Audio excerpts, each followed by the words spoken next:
ನಮಸ್ಕಾರ. ಮಿಥುನ ರಾಶಿಯ ಎಲ್ಲರಿಗೂ ಸ್ವಾಗತ. ಫೆಬ್ರವರಿ 2026 ಈ ತಿಂಗಳಿಗಾಗಿ ರೆಡಿಯಾಗಿ, ಯಾಕಂದ್ರೆ ಇದು ನಿಮ್ಮ ಜೀವನದಲ್ಲಿ ಒಂದು ದೊಡ್ಡ ತಿರುವನ್ನ ತರಲಿದೆ. ಇದು ಕೇವಲ ಕ್ಯಾಲೆಂಡರ್ನ ಒಂದು ಪುಟ ಅಲ್ಲ, ಇದು ನಿಮ್ಮ ಮುಂದಿನ ಭವಿಷ್ಯಕ್ಕೆ ತೆರೆದ ಒಂದು ಬಾಗಿಲು. ಹಾಗಿದ್ರೆ ಬನ್ನಿ, ಈ ಬಾಗಿಲಿನಿಂದೆ ಏನೆಲ್ಲ ಇದೆ ಅಂತ ಒಳಗೆ ಹೋಗಿ ನೋಡೋಣ. ಸರಿ, ಹಾಗಿದ್ರೆ ಈ ಪ್ರಶ್ನೆಯಿಂದಲೇ ಶುರು ಮಾಡೋಣ. ಈ ತಿಂಗಳು ನಿಮ್ಮ ಭವಿಷ್ಯವನ್ನ ಹೇಗೆ ರೂಪಿಸಲಿದೆ? ಯಾಕಂದ್ರೆ ಗೊತ್ತಾ, ಈ ತಿಂಗಳು ನೀವು ತೆಗೆದುಕೊಳ್ಳುವ ಪ್ರತಿಯೊಂದು ನಿರ್ಧಾರ, ನೀವು ಆಡುವ ಪ್ರತಿಯೊಂದು ಮಾತು, ಅದರ ಪರಿಣಾಮ ಕೇವಲ ಈ 30 ದಿನಕ್ಕೆ ಸೀಮಿತವಾಗಿರಲ್ಲ. ಬದಲಾಗಿ ಅದರ ಎಫೆಕ್ಟ್ ಬರೋ 6 ತಿಂಗಳ ಕಾಲ ನಿಮ್ ಜೊತೆಯಲ್ಲೇ ಇರುತ್ತೆ. ಹೌದು, ನಿಜವಾಗ್ಲೂ ಇದೊಂದು ಪರೀಕ್ಷೆಯ ಸಮಯ. ಇಲ್ಲಿ ನಿಮ್ಮ ಬುದ್ಧಿವಂತಿಕೆ, ನಿಮ್ಮ ಮಾತು ಮತ್ತು ನಿಮ್ಮ ನಿರ್ಧಾರ ತೆಗೆದುಕೊಡುವ ಸಾಮರ್ಥ್ಯಕ್ಕೆ ಒಂದು ದೊಡ್ಡ ಟೆಸ್ಟ್ ಕಾದಿದೆ. ನೀವಿಡುವ ಪ್ರತಿಯೊಂದು ಹೆಜ್ಜೆಯೂ ನಿಮ್ಮ ಮುಂದಿನ ದಿನಗಳಿಗೆ ಒಂದು ಅಡಿಪಾಯ ಹಾಕುತ್ತೆ. ಅದಕ್ಕೆ ಪ್ರತಿಯೊಂದು ಸ್ಟೆಪ್ ಕೂಡ ತುಂಬಾನೇ ಎಚ್ಚರಿಕೆಯಿಂದ ಇಡಬೇಕಾಗುತ್ತೆ. ಸೊ ಈ ತಿಂಗಳ ಸವಾಲುಗಳು ಮತ್ತು ಅವಕಾಶಗಳು ಎಲ್ಲವೂ ಈ 3 ವಿಷಯಗಳ ಸುತ್ತಾನೆ ಗಿರ್ಕಿ ಹೊಡೆಯುತ್ತೆ. ಮೊದಲನೇದು ನಿಮ್ಮ ಮನಸ್ಸು, ಅಂದ್ರೆ ನೀವು ಹೇಗೆ ಯೋಚನೆ ಮಾಡ್ತೀರಿ ಅನ್ನೋದು. ಎರಡನೇದು ನಿಮ್ಮ ಮಾತು, ಅಂದ್ರೆ ನಿಮ್ಮ ಕಮ್ಯುನಿಕೇಷನ್ ಸ್ಕಿಲ್. ಮತ್ತು ಮೂರನೇದು ನಿಮ್ಮ ಚಲನೆ, ಅಂದ್ರೆ ನಿಮ್ಮ ಓಡಾಟ ಮತ್ತು ಆಕ್ಷನ್ಗಳು. ಈ 3ರ ಮೇಲೆ ಹಿಡಿತ ಸಾಧಿಸೋದೇ ಈ ತಿಂಗಳ ಯಶಸ್ಸಿನ ಸೀಕ್ರೆಟ್. ಸರಿ, ಈ ತಿಂಗಳ ಒಂದು ಓವರ್ವ್ಯೂ ನೋಡಿದ್ವಿ. ಈಗ ಬರೋಣ ನಮ್ಮ ಪ್ರಮುಖ ವಿಷಯಕ್ಕೆ, ವೃತ್ತಿ ಮತ್ತು ಹಣಕಾಸು. ಯಾಕಂದ್ರೆ ಈ ಏರಿಯಾದಲ್ಲಿ ಈ ತಿಂಗಳು ಸಾಕಷ್ಟು ಆಕ್ಷನ್ ಇದೆ, ಸಾಕಷ್ಟು ಅವಕಾಶಗಳು ಕೂಡ ನಿಮ್ಗಾಗಿ ಕಾಯ್ತಾ ಇದೆ. ಇಲ್ಲಿ ಒಂದು ಇಂಟ್ರೆಸ್ಟಿಂಗ್ ವಿಷಯ ಇದೆ. ಏನಂದ್ರೆ ಈ ತಿಂಗಳು ಒಂದೇ ದೊಡ್ಡ ಆದಾಯ ಬರೋದಕ್ಕಿಂತ ಹನಿ ಹನಿಗೂಡಿದ್ರೆ ಹಳ್ಳ ಅನ್ನೋ ಹಾಗೆ ಚಿಕ್ಕ ಚಿಕ್ಕ ಆದಾಯದ ಮೂಲಗಳೆಲ್ಲ ಸೇರಿ ಒಂದು ದೊಡ್ಡ ಮೊತ್ತ ಆಗ್ಲಿದೆ. ಎಲ್ಲೋ ಒಂದು ಸ್ವಲ್ಪ ಕಮಿಷನ್, ಒಂದು ಚಿಕ್ಕ ಪ್ರಾಜೆಕ್ಟ್, ಯಾರೋ ಫ್ರೆಂಡ್ ಕೊಟ್ರೆ ರೆಫರೆನ್ಸ್, ಹೀಗೆ ಸಣ್ಣ ಸಣ್ಣದಾಗಿ ಬಂದು ನಿಮ್ಮ ಫೈನಾನ್ಷಿಯಲ್ ಸ್ಟೇಟಸ್ ಅನ್ನ ಸ್ಟ್ರಾಂಗ್ ಮಾಡುತ್ತೆ. ಆದ್ರೆ ಇಲ್ಲೊಂದು ಮುಖ್ಯವಾದ ವಾರ್ನಿಂಗ್ ಇದೆ. ಯಾವುದೇ ಕಾರಣಕ್ಕೂ ಮಲ್ಟಿ ಟಾಸ್ಕಿಂಗ್ ಮಾಡೋಕ್ ಹೋಗ್ಬೇಡಿ. ಒಂದೇ ಸಮಯದಲ್ಲಿ 10 ಕೆಲಸ ಮಾಡೋ ಹೋದ್ರೆ ಕನ್ಫ್ಯೂಷನ್ ಕ್ರಿಯೇಟ್ ಆಗಿ ಕೈಗೆ ಬಂದ ತುತ್ತು ಬಾಯಿಗೆ ಬರ್ಲಿಲ್ಲ ಅನ್ನೋ ಹಾಗೆ ಆಗ್ಬಹುದು. ಸೊ ಒಂದೇ ಮಾತು, ಅಟ್ ಎ ಟೈಮ್ ಒಂದೇ ಕೆಲ್ಸದ ಮೇಲೆ ಫುಲ್ ಫೋಕಸ್ ಇರ್ಲಿ. ಹಣಕಾಸಿನ ವಿಚಾರಕ್ಕೆ ಬಂದ್ರೆ, ಶಾರ್ಟ್ ಟರ್ಮ್ ಗೇನ್ಗಳಿಗೋಸ್ಕರ, ಅಂದ್ರೆ ಇವತ್ತು ಹಾಕಿ ನಾಳೆ ತೆಗೆಯೋ ಅಂತ ಸ್ಪೆಕ್ಯುಲೇಷನ್ಗಳಿಗೆ ಹೋಗೋದಕ್ಕಿಂತ ಲಾಂಗ್ ಟರ್ಮ್ ಪ್ಲಾನ್ಗಳ ಕಡೆ ಗಮನ ಕೊಡೋದು ತುಂಬಾನೇ ಬೆಟರ್. ಉದಾಹರಣೆಗೆ SIP, ರಿಯಲ್ ಎಸ್ಟೇಟ್ ಅಥವಾ ಚಿನ್ನದ ಮೇಲಿನ ಹೂಡಿಕೆಗಳು ನಿಮ್ಗೆ ಹೆಚ್ಚು ಸ್ಥಿರವಾದ ಮತ್ತು ಉತ್ತಮ ಫಲಿತಾಂಶಗಳನ್ನ ಕೊಡುತ್ತೆ. ಇದು ಪ್ರೊಫೆಷನಲ್ಗಳಿಗೆ. ನೆನ್ಪಿಟ್ಕೊಳ್ಳಿ, ಈ ತಿಂಗಳು ಶೋಯಿಂಗ್ ಆಟಿಟ್ಯೂಡ್ ಅಲ್ಲ, ಶೋಯಿಂಗ್ ಕ್ಲಾರಿಟಿ ತುಂಬಾನೇ ಮುಖ್ಯ.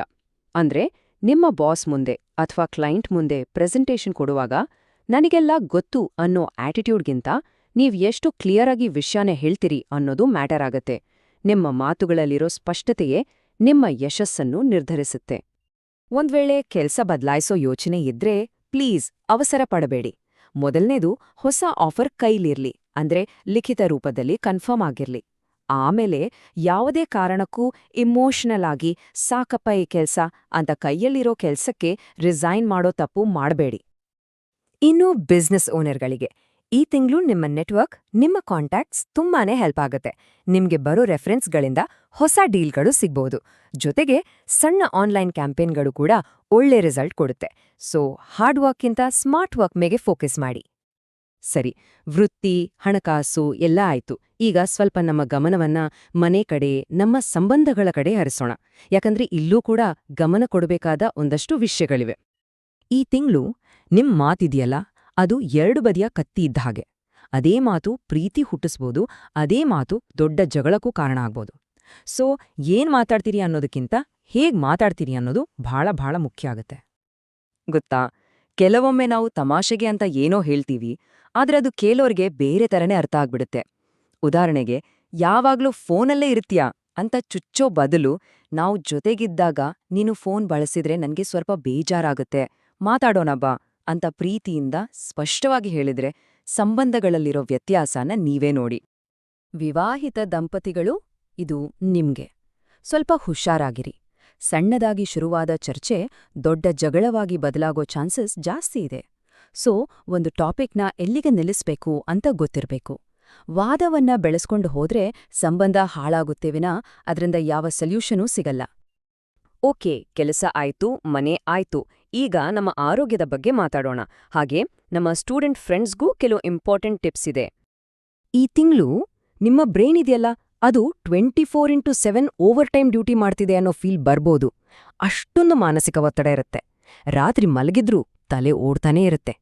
ಇದರಿಂದ ಏನಾಗುತ್ತೆ, ಮೆಂಟಲ್ ಮತ್ತು ಫಿಸಿಕಲ್ ಆಗಿ ಸುಸ್ತಾಗ್ಬಿಡುತ್ತೆ. ಇದಕ್ಕೊಂದು ಸಿಂಪಲ್ ಪರಿಹಾರ ಇದೆ. ಚೆನ್ನಾಗಿ ಆಳವಾಗಿ ನಿದ್ದೆ ಬರ್ಬೇಕಾ? ಹಾಗಿದ್ರೆ ಮಲಗೋಕೆ ಕನಿಷ್ಠ 1 ಅಥವಾ 2 ಗಂಟೆ ಮುಂಚೆನೇ ಮೊಬೈಲ್, ಲ್ಯಾಪ್ಟಾಪ್, ಟಿವಿ ಎಲ್ಲಾ ಸ್ಕ್ರೀನ್ಗಳಿಗೂ ಗುಡ್ ನೈಟ್ ಹೇಳ್ಬಿಡಿ. ಇದು ನಿಮ್ಮ ಬ್ರೈನ್ಗೆ ಓಕೆ, ಈಗ ರೆಸ್ಟ್ ಮಾಡೋ ಟೈಮ್ ಅಂತ ಸಿಗ್ನಲ್ ಕೊಡುತ್ತೆ. ಕಂಪ್ಯೂಟರ್ ಮುಂದೆ ಹೆಚ್ಚು ಹೊತ್ತು ಕೂತು ಕೆಲಸ ಮಾಡೋರಾಗಿದ್ರೆ ಈ 45 ರೂಲ್ ಫಾಲೋ ಮಾಡಿ. ಅಂದ್ರೆ 40 ನಿಮಿಷ ಕೆಲಸ, 5 ನಿಮಿಷ ಬ್ರೇಕ್. ಆ ಬ್ರೇಕ್ನಲ್ಲಿ ಎದ್ದು ಸ್ವಲ್ಪ ಓಡಾಡಿ ಕಣ್ಣಿಗೆ ರೆಸ್ಟ್ ಕೊಡಿ. ಇನ್ನೊಂದು ಮುಖ್ಯ ವಿಷಯ, ಸಾಯಂಕಾಲದ ಮೇಲೆ ಕಾಫಿ ಟೀ ಸ್ವಲ್ಪ ಕಮ್ಮಿ ಮಾಡಿದ್ರೆ ತುಂಬಾನೇ ಒಳ್ಳೆದು. ಇನ್ನು ನಮ್ಮ ಸ್ಟೂಡೆಂಟ್ಸ್ಗೆ ಈ ತಿಂಗಳು ಕ್ಯೂರಿಯಾಸಿಟಿ ಅಂದ್ರೆ ಏನಾದ್ರೂ ಕಲಿಬೇಕು ಅನ್ನೋ ಆಸಕ್ತಿ ತುಂಬಾನೇ ಇರುತ್ತೆ. ಆದ್ರೆ ಒಂದೇ ಕಡೆ ಕೂತು ಕಾನ್ಸಂಟ್ರೇಟ್ ಮಾಡೋದು ಸ್ವಲ್ಪ ಕಷ್ಟ ಆಗಬಹುದು. ಸೊ ಏನ್ ಮಾಡಬೇಕು? ಎಕ್ಸಾಮ್ ಅಲ್ಲಿ ಹೆಚ್ಚು ಮಾರ್ಕ್ಸ್ ಬರೋ ಟಾಪಿಕ್ಸ್ ಮೇಲೆ ಫಸ್ಟ್ ಫೋಕಸ್ ಮಾಡಿ. ಹಾಗೆ ರಿವಿಷನ್ಗಂತನೇ ಸಪರೇಟ್ ಟೈಮ್ ಇಟ್ಕೊಳ್ಳಿ. ಸರಿ, ಇಷ್ಟೆಲ್ಲ ಸವಾಲ್ಗಳು, ಅವಕಾಶಗಳು ಇರೋ ಈ ತಿಂಗಳನ್ನ ಚೆನ್ನಾಗಿ ನಿಭಾಯಿಸೋಕೆ ಕೆಲವು ಸಿಂಪಲ್ ಆದ್ರೆ ಪವರ್ಫುಲ್ ಪರಿಹಾರಗಳನ್ನ ನೋಡೋಣ ಬನ್ನಿ. 3 ಸಿಂಪಲ್ ಟೂಲ್ಸ್. 1. ಪ್ರತಿ ಬುಧವಾರ ಗಣೇಶನಿಗೆ ಪೂಜೆ ಮಾಡಿ. 2. ಪ್ರತಿದಿನ ಕೇವಲ 5ರಿಂದ 10 ನಿಮಿಷ ಬ್ರೀದಿಂಗ್ ಎಕ್ಸರ್ಸೈಸ್ ಅಂದ್ರೆ ಪ್ರಾಣಾಯಾಮ ಮಾಡಿ. 3. ಗುರುವಾರ ದಿನ ನಿಮ್ಮ ಟೀಚರ್ಸ್, ಗುರುಗಳು, ಮನೆಯಲ್ಲಿರೋ ಹಿರಿಯರಿಗೆ ಗೌರವ ಕೊಡಿ. ಇಷ್ಟೇ ಸಾಕು. ಇವು ನಿಮಗೆ ಅದ್ಭುತವಾದ ಮೆಂಟಲ್ ಸ್ಟೆಬಿಲಿಟಿ ಕೊಡುತ್ತೆ. ಈ ಪರಿಹಾರಗಳೆಲ್ಲ ಯಾಕೆ ಅಂತೀರಾ?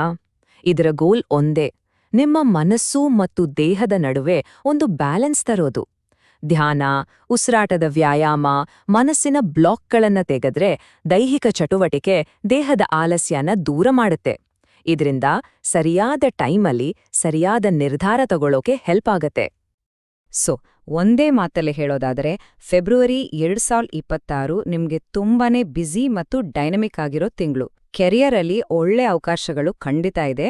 ಆದರೆ ಸಕ್ಸಸ್ ಆಗ್ಬೇಕಂದ್ರೆ ಫೋಕಸ್, ಕ್ಲಾರಿಟಿ, ನಿಮ್ಮ ಮೃದುವಾದ ಮಾತು ಮತ್ತು ಸ್ಮಾರ್ಟ್ ಪ್ಲಾನಿಂಗ್ ಇದೆಲ್ಲ ತುಂಬಾನೇ ಮುಖ್ಯ ಆಗತ್ತೆ. ಹಾಗಿದ್ರೆ ಕೊನೆಯದಾಗಿ ಒಂದು ಪ್ರಶ್ನೆ. ಈ ತಿಂಗಳು ನಿಮ್ಮುಂದೆ ತರುತ್ತಿರುವ ಅವಕಾಶಗಳನ್ನು ಬಳಸ್ಕೊಳ್ಳೋಕೆ ನೀವು ಯಾವ ರೀತಿ ಸಿದ್ಧರಾಗ್ತಿದ್ದೀರಿ? ಯೋಚನೆ ಮಾಡಿ. ಯಾಕಂದ್ರೆ ನೆನಪಿಡಿ, ನಿಮ್ಮ ಪ್ಲಾನ್ ಮತ್ತು ನಿಮ್ಮ ಆಕ್ಷನ್ ಅದೇ ನಿಮ್ಮ ಯಶಸ್ಸನ್ನು ನಿರ್ಧಾರ ಮಾಡುತ್ತೆ.